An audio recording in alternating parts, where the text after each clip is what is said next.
Matteus 24 verse 1 tot 22.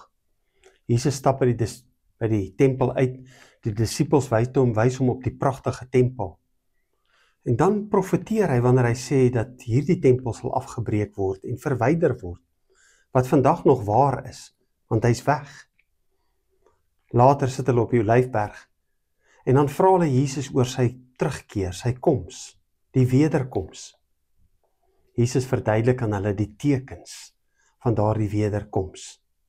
Maar hy sê ook dan, midde in dit, die volgende: omdat die minagting van die wet van God sal toeneem, sal die liefde by baie verkoel. Maar wie tot die einde volhard, sal gered word. En hierdie evangelie van die koninkryk sal in die hele wêreld verkondig word, sodat al die nasies die getuienis kan hoor. Ja, ons sien dit in ons eie wêreld.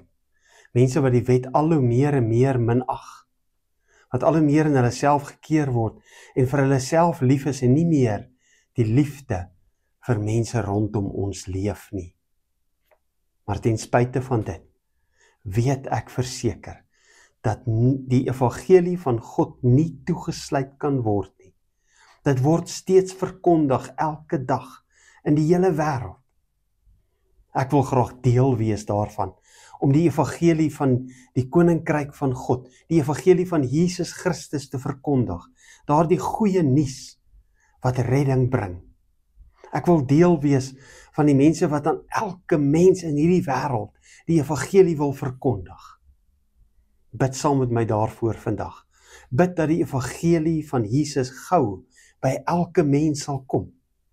Want wanneer dit aan elke mens verkondig is, dan sal God gereed wees om te kom.